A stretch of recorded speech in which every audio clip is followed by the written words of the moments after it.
গাজীপুর ২৪-এর গণ অভ্যুত্থানকে সংবিধানের স্বীকৃতি, জুলাই ঘোষণাপত্র সংশোধন, জুলাই সনদ স্থায়ীকরণ ও আইনি ভিত্তি প্রদানের দাবিতে মানববন্ধন ও বিক্ষোভ সমাবেশ অনুষ্ঠিত হয়েছে। বিস্তারিত মোহাম্মদ আলমগীর হোসেনের রিপোর্টে। গাজীপুরে ২৪-এর গণ অভ্যুত্থানকে সংবিধানের স্বীকৃতি, জুলাই ঘোষণাপত্র সংশোধন, জুলাই সনদ স্থায়ীকরণ ও আইনি ভিত্তি প্রদানের দাবিতে মানববন্ধন ও বিক্ষোভ সমাবেশ শুক্রবার ২৬ সেপ্টেম্বর বিকেল ৪টায় জয়দেবপুর শিববাড়ি মোড় বাসস্ট্যান্ডে জুলাই চত্বরে কর্মসূচি আয়োজন করে আহত শহীদ জুলাই যোদ্ধার পরিবার।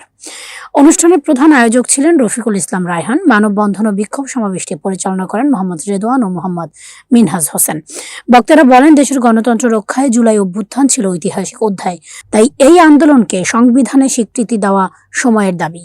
একই সঙ্গে জুলাই ঘোষণাপত্র সংশোধন ও জুলাই সনদ স্থায়ীভাবে প্রতিষ্ঠার মধ্য দিয়েই শহীদ ও আহতদের আত্মত্যাগের প্রতি প্রকৃত শ্রদ্ধা জানানো সম্ভব।